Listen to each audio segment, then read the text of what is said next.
This is Immigrants Making an Impact, the podcast. Today, we are thrilled to have Shivangi Walker on the show to tell us about her immigrant journey and the impact that she is making in her community. Shivangi, welcome.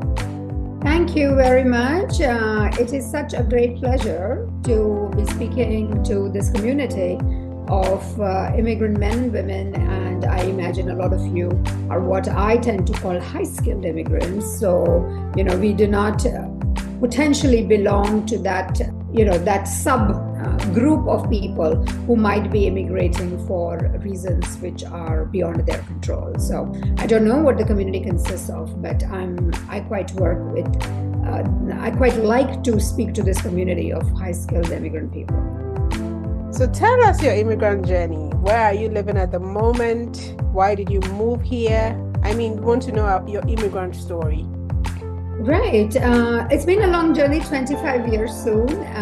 I moved from India to Switzerland, more specifically from Mumbai, which is this very huge city in India, to Zurich, or even smaller, a place called Baden in Switzerland. And I came first with my husband, and I was what could be termed as a trailing spouse. He took a job here and I came with him. I have a bit of a fairy tale there because in the second month of being in Switzerland, and after taking only my first interview, I landed a job as a training and development manager for a large Swiss company called Swiss Reinsurance. I must say, I do come from the best HR school in India. So at that moment, I didn't think it was a big deal because if I was in India, of course, I knew I would have landed an excellent job. So I was, almost naive. I didn't think that, as an immigrant to land a job so quickly, and that too in a big company, is not the norm. It's more an exception. So that was my starting point. In the meanwhile, I worked for 4 large organizations. My jobs have been in human resources and more specifically in talent management and leadership development. So that's what I have done for very large brands in the insurance industry, in the pharmaceutical industry. I did that for 17 years. And around 9 years back, I stepped out of corporate to start my own business as a solopreneur. So I am an executive coach and I am a corporate trainer. That's what I have been doing either by myself or with other peers who are in a similar business. And around 8 years back, I founded a women to women mentoring platform. It's an association called Thrive with Mentoring, won many awards. We are now in 10 countries, and we actually catalyze women to women mentoring relationships, not just for immigrants, all kinds of women, lots of local women too in the city and country, but it is women to women. Exciting. So we want to hear more. So when you were coming from Mumbai, what were your expectations? And when you got here, what was the reality? Oh, those are such beautiful stories. I'm actually writing a book, and that's why I've been mining a lot my memory. So please excuse me if I tell long stories. You can say, Shivangi, this is enough. Okay? Let's go.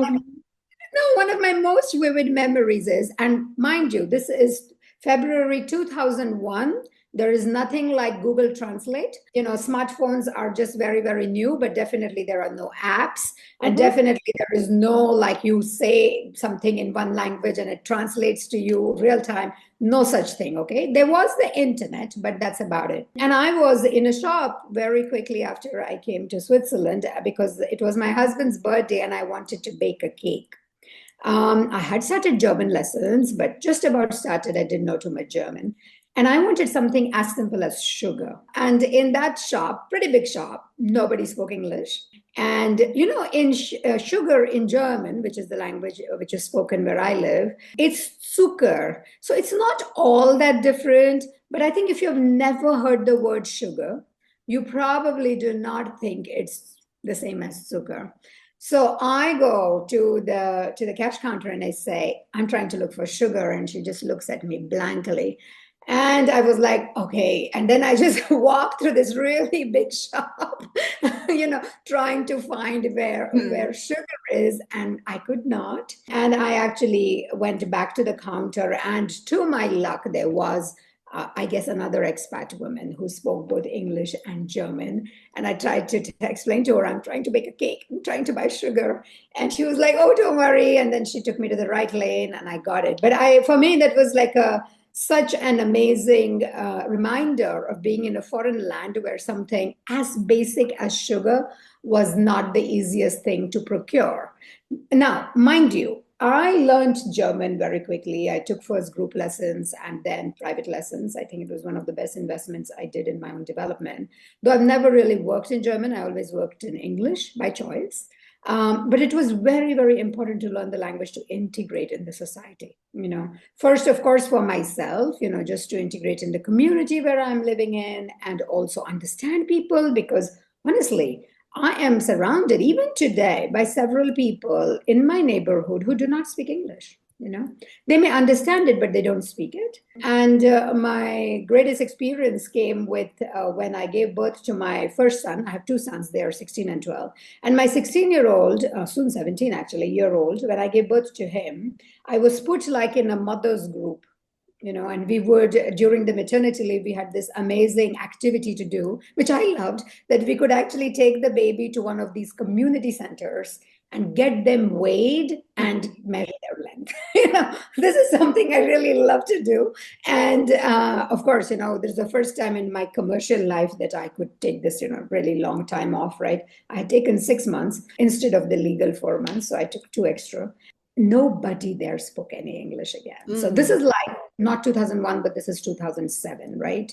So nobody there could understand any English. But by that time, I spoke decent German. And even to be connected to the other mothers, and go for a coffee, because this is the other thing I noticed, right? Being pregnant and having a child is such a lonely experience in these countries, whereas back at home in India, and I'm sure several people in your community have that experience, it's a very crowded time in your life, because everybody's visiting and maybe your parents are staying with you or you're staying with your parents. And, it's like, I almost feel this postnatal depression is a very Western phenomena because you're not surrounded by human beings. And I know several moms in the meanwhile who have no support. They literally have no support, because the husband, after taking the short paternity leave, goes to work.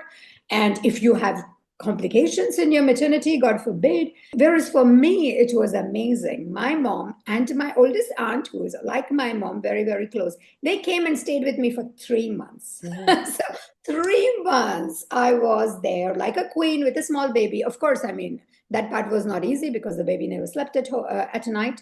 And I was still the main, person taking care of the baby. But I literally didn't have to pick, as we say in my language, even a matchstick, right? Food was made for me. I never had to clean up. The baby was also taken care of by lots of adults, my husband, my aunt, my mom. So it was not always like my responsibility. I could share that responsibility. And in general, I kept a very happy mood, It was a very happy time. And I can only imagine if I was alone, I would have been depressed, especially because my baby was born end of December and it's winter. I think people, and I know that I feel a bit different when it's summer because my second son is summer born. He's end of June. And I think you are naturally happier. But if you have a baby born in the winter and it's gray and you're alone, and the baby's crying, and you are sleep deprived. Oh my God, that immigrant mom experience, I think, is something that can be avoided. And professionally, I have had many, many, stories also. I have often been the only woman, and definitely the only Indian woman, on many management teams I've been a part of. I was really lucky. My first job was still, there were some international people, but not so much. But my second job was full of international people and full of immigrants, actually. So that was really, really lucky. I worked for a Danish company called Novo Nordisk, a pharmaceutical company.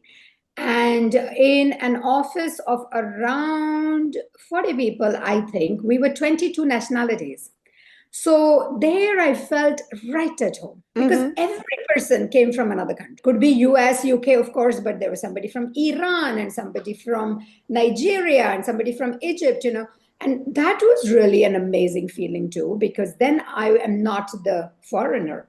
All of us are foreigners, And so it was one of the best work experiences for me because I integrated very, very easily. I also saw a very steep career path, being promoted every couple of years, more and more responsibility. Yeah, so I think that overall, I must confess, my professional experiences in Switzerland have been positive. Great. Thank you for sharing. As I'm listening, it feels like your journey has been very interesting and with less challenges. Has there Well, been any till a challenge? particular point, Mammy, till a particular point. So, as I said, the second job, amazing. And then I got headhunted into a third job, bigger salary, bigger title, so I went for it. Still regret it, by the way. And in that organization, it was back to that feeling of being an outsider Hmm. again. Not because it didn't have international people, but it had a special setup. There were two headquarters in two different countries, Belgium and France, Paris. And then they decided to create a headquarters here in Switzerland, in Zurich. So I became the out group because I was one of the few local leaders. Most of the leaders lived either in Paris or Brussels, and they flew in typically on a Monday morning and were gone on Thursday afternoon, typically. And Hmm. then when they were in Zurich, they worked day and night. And that was not my routine. I had a child, of course, at home, and I would work, every day. And then I would go home at 5 or 6, whatever it was. And I just realized, for example, in a management team meeting, we would have all these conversations. And then the next day when I came in, I'm at where the conversation was left at 5 p.m. the earlier evening. But they continued in the meanwhile because they just stayed together and they were working literally day and night because when they went back, they didn't, they could work less. So I started feeling a bit out group in there. But the biggest story there is I went off from this organization to my second maternity leave. And when I came back, again, I took 6 months because I knew that's definitely my last child. So I want to take maximum, maternity leave because I love the maternity leave, as I told you. And when I came back on the first day back from my second maternity leave, I was told my job does not exist. What? Yes, in a company where I was headhunted, in a company where I had got phenomenal feedback before going off on my maternity leave, in a company which was not reorganizing for hundreds of people like we hear now. It was just, and I can tell you, in most of the countries, I could have sued the company. Mm. But I was beyond my maternity leave. Maternity leave here is 16 weeks. And I always collect my holidays and I say, 1 month of unpaid, fine, but I want those 6 months, with the new baby. I did that the first time, so I just repeated it. But this time it was a very different story. And I couldn't believe that this is happening to me. I had arranged like the whole thing, a nanny who would bring the baby and, everything, the daycare, everything was like planned to be told this. And I got the shock of my life. I actually speak about this story in a TEDx talk that I have given. And in the beginning, I really thought, what could I have done differently? Maybe I should have done that too. And I realized, pretty soon it was nothing about me. It was really nothing about me. And I don't even know, to be honest, if it was about the fact that I was a woman or if I was an immigrant woman. But there was something in the system of that organization that did not work in my favor. Hmm. And I've just not known what it is because they just said, oh, it's a reorganization. The only reason could be economic. And I know that because, of course, to do the same job in Switzerland, you have to pay somebody far more in many other, as compared to other European countries. So it could be that they just decided to do cost saving, right? I don't know. I don't know what it was, but I got the shock of my life. And it was probably the only time in my life that I started questioning my worth, questioning my abilities, etc., etc. But there are two good things that happened. One is I got a woman mentor. I have her still in my life. And it was sensational, because instead of getting into the victim narrative, she Hmm. kept telling me, you know what? There are some things that are beyond us and what we can do and what we can influence and control. And there is no point spending energy thinking and deliberating on them. What do you want to do next? And then, Hmm. of course, I want to take another role next. And she's like, okay, so let's pray for that. And I was lucky because I had 6 months. I was in a senior role, right? So I again had 6 months. So I had the 6 months maternity. And then I had 6 months of what they call as garden leave. That means it's paid, but you don't go to work. And I had a job in the second month of that leave, right? But I decided, oh, this is a gift from God, and I'm going to take the whole 6 months. So my second son is very lucky. He got 1 full year with his mom at home Mm. when he was just born, and that created a great bond for us. But I must say that it also set me on this trajectory of saying that I do not want a single organization to decide what will happen, with me. And it was that time that two different seeds were sown. One is that I probably don't want to keep working. I want to start my own business so I can have many different clients. And the second, which I told you about private mentoring, was woman to woman mentoring is amazing Mm. because I had that experience in my bones and I brought that idea to the world. And in the beginning, people were questioning it, saying, why would a busy woman mentor, a complete stranger? Nobody questions that anymore because thousands of women do that. And we help them to do that. We have a platform, we train them, we give them other things that are useful for them. And they actually mentor for 6 months younger women. And we've done that many, many times. Exciting. So, what was meant to kick you out brought many more blessings. Isn't that the case? A lot of our traumatic experiences, in the short term, they often become big learning experiences in the long term. And I think one of the reasons for that is because we become really vulnerable, when something that we predicted didn't work, because this came as a shock to me, right? So it was really quite identity shaking.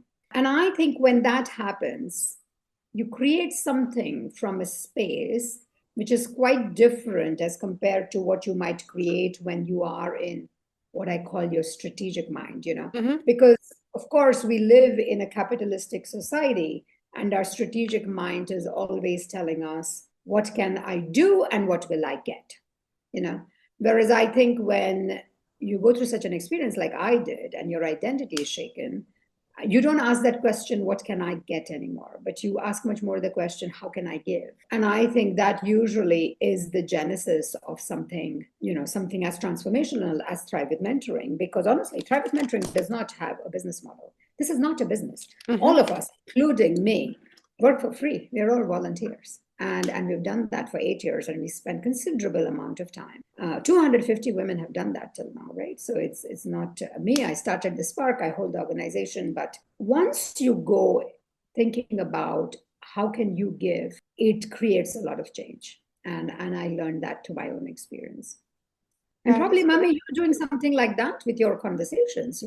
I know that this is not your business. This is something that you're doing to bring the immigrant stories, to life and supporting so many, immigrants from all walks of life. exactly. And I think that you just gave me the title of this conversation that when you are open to what you can give, that's all that matters. So thank you for the impact that you are making through your work and the fact that you are doing it for free to mentor so many women to get back on their feet. Thank you. I mean, the great thing of private mentoring is it's a platform. So I do not mentor them. Women mentor each other, right? Mhm. So we actually attract women who have more than 15 years work experience and who have led people and have had people management responsibility to be mentored. Okay. And we attract women who have more than minimum of 5, but it's usually 10, 12 years of work experience to be mentees. And then we match them. We match the women, the strengths of the mentor with the needs of the mentee. That's what we do, right? And that's what we have gotten better and better at, matching these people.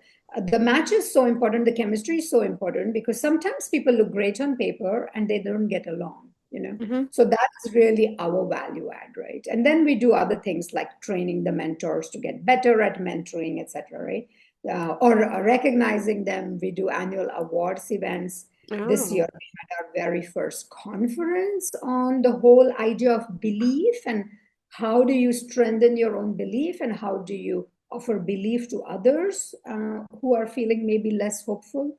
So then there are offshoots of that mentoring program, right, where we end up doing other things. Excellent. So let's talk about impact. Let's talk about the work that you are doing and the impact that you are making in your community. The impact is really catalyzing mentoring relationships. And that creates transformation in the lives of these thousands of mentees, literally, in the last 8 years. As I mentioned to you, we are in 10 countries, so very big in Switzerland in multiple cities. I'm of Indian origin. I took private mentoring to India to 6 cities. So, that was also very big. Since COVID, we haven't gone back yet, become quite challenging. We tried to move to virtual, but, we've gone back to physical. And it's just easier for us, to remain in Europe. So many, many years in London and Paris. We were in Amsterdam, again, before COVID, and Munich. I haven't gone back there again. This year, we went to several new cities, Stockholm in Sweden and Budapest in Hungary. Next year, we will go to other UK cities, so Manchester and most likely somewhere in Scotland. Next year, we're also going to Dubai, right? So it's a very, very large, let's say, geographically spread network where we get 4 women whom we call cohort leaders. They manage the city and they manage this community of 40, maybe 50 mentors and mentees, depending on the size, could be 30. And they take them through the 3 events, right? So the launch event and networking and how to gain from, that. And then we celebrate their mentoring relationship. So it has now created innumerable success stories of how mentors have impacted the life of mentees. And interestingly, many mentees have impacted the life of mentors. This is not, so mentors come in saying, I'm going to pay it forward, right? But many times they learn so much, and there is reverse mentoring. Actually, we curated a book of 20 mentor and mentee anthologies. It's an anthology of 20 mentor and mentee stories. It's called Unstoppable. So if you go to thriveWithMentoring.com and you say the book, you'll see the book called Unstoppable. And that actually was, the reason we curated it was because we realized we get a lot of mentors, but mentees are not sure what does mentoring do. Mm-hmm. So we really, really want to educate women saying, go and get a mentor, try and get a mentor outside of your organization. Try and, be open and be vulnerable. Because when people have mentors inside their organizations, which a lot of companies tend to have, people are not open because they're like, oh, I'm not going to tell this person what I'm finding difficult because this is a senior leader, so I'm going to just show how cool I am, right? And that doesn't really work, because then how can they help you if they don't know what help you need, right? So that's why getting a mentor outside of your company, but in your city, that's what we do. We do city-specific launches, is really, really useful. And post-COVID, it has changed quite a bit. Earlier, our mentors and mentees used to mainly meet physically. Now they have a hybrid thing. They meet physically or they meet virtually. And next year, we will launch all virtual cohort for some cities and should I say countries, because, for example, as I said, I've not gone back to India, but the impact we created in India was huge. And we also know that there are many people, like I launched in Nairobi a couple of years back, did not continue again. But I want now to create a completely virtual cohort, which will have mentors and mentees from multiple countries in Africa and Asia. But South Africa, Kenya, and India are sort of the focus countries for us. So that's coming in the next year. And our impact is mainly driven by how to enthuse women to be radically generous and give their time for free to mentor women who are strangers to them. That is what the value add of private mentoring is. And we've been able to do that by incentivizing them. We do awards like Mentor of the Year, Mentee of the Year, so all of this just gets people to do more. We have so many women who are repeat mentors, 3 times, 4 times, 5 times with private mentoring. So they keep coming every year. So where can we be part of this mentorship program? The best thing is to go to the website, Thrive with Mentoring. I'll spell that, THRIVEWITHMentoring, thrivewithmentoring.com. And if you click on that website, join us, you will see the multiple cities that will go in next year. The virtual cohort, which will happen, is not published yet. But as I said, you'll see London, you'll see Paris, you'll see a lot of big cities at the moment. And then the next thing will be a more open virtual cohort. We'll probably publish that in around end of Q1 next year. Cool. So I would entreat everyone to get on the website and then follow the procedure so that we'll see each other on the platform. We all need mentorship. I believe a lot in mentorship, and on this platform, we have shared a lot about mentorship, its importance, and why you need to be part. So let's do this. Yes, that would be excellent. You can click something called as register interest, So even if there is no cohort currently open in your city, if there are enough people who register their interest, then we actually try and launch it in the city. So it's always sort of need-based. So don't worry if you don't see Thrive in your city at the moment, just go and register, because we're always collecting registrations, asking people for name, city. And then if there is a lot of interest, we go and find a way to launch in there. Wonderful. Thank you so much. Shivangi, what would you do if you knew you could not fail? So this is something very interesting, because I actually don't think there is anything like failure. It's only feedback. And it took me some time in life to realize that, right? Especially when I stepped out of corporate, the fat monthly paycheck at the end of the month, and instead decided to become an entrepreneur with completely uncertain returns at the end of the year, even at the end of the month, right? It's a choice you need to make. And of course, as an entrepreneur, things are not going to work immediately, right? Rejection is a part of that. And you can look at rejection as failure, and you can then feel depressed or go back to take a job. There's like so many things that you could do. But if you get rejected and you don't think of it as failure, but feedback, and you really try and collect information and say, okay, this initiative, for whatever reason, did not work. Why did it not work? Or this partnership did not work. Why did it not work? Then there is some very useful data in there that you can then convert into information that you can use, and you can tweak your offering and go back.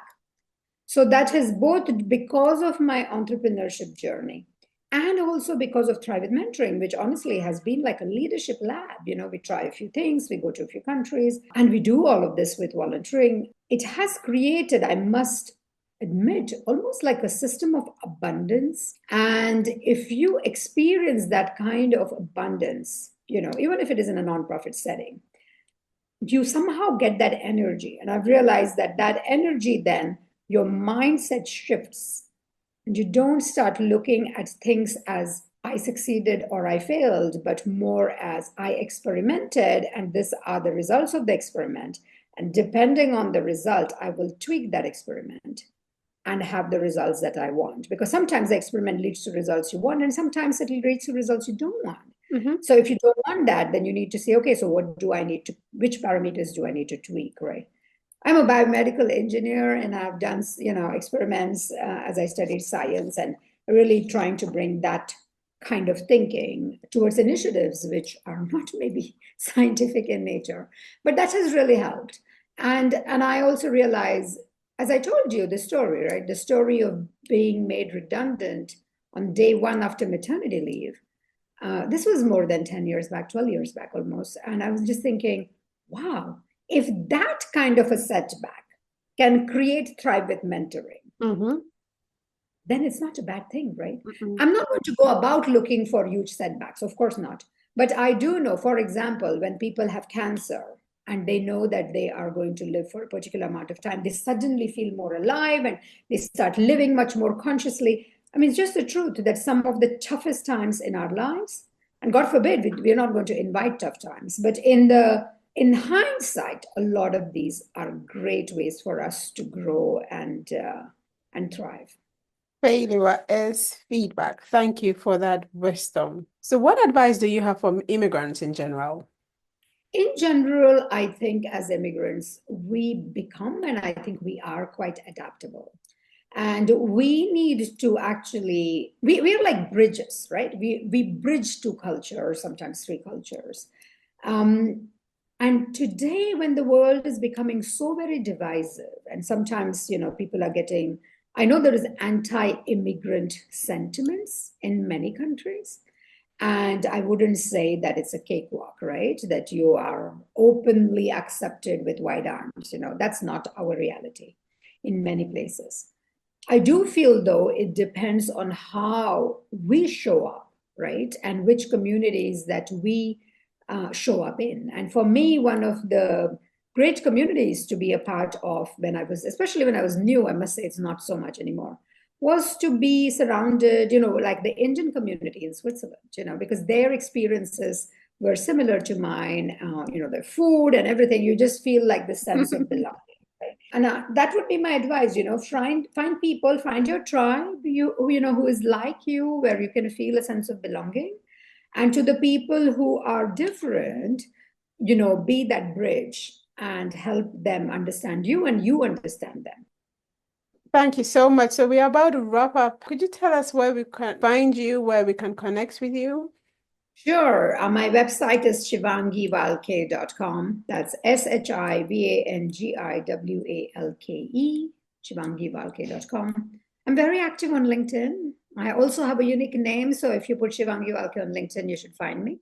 I'm based in near Zurich, Switzerland. So Shivangi Valke Zurich, you can find me.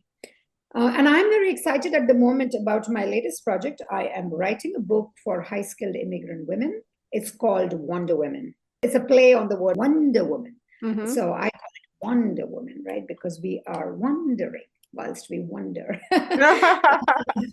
And that is a book where I have interviewed hundreds of high-skilled immigrant women, globally, actually, many in Europe, but also in the US, Australia, people who moved from, let's say, the global South to the global North. That's my target group.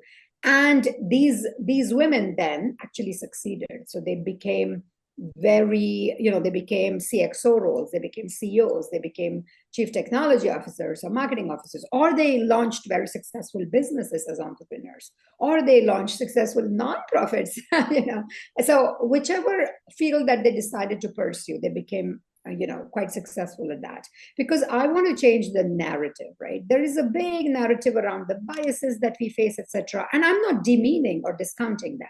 But the fact remains that we can still find a way. Mm-hmm. And that way is going to be what Wonder Woman will be about. The book is only going to be published in June 2025, so long time. But if you go to my website, shivangivalke.com/Wonder Woman, you can already pre-order the book. You can pre-order, with the book. I always invite people to a masterclass, where I will be sharing some of the key insights from the book. Or you can book a blueprint session with me if you're a high school immigrant woman. So there are various possibilities.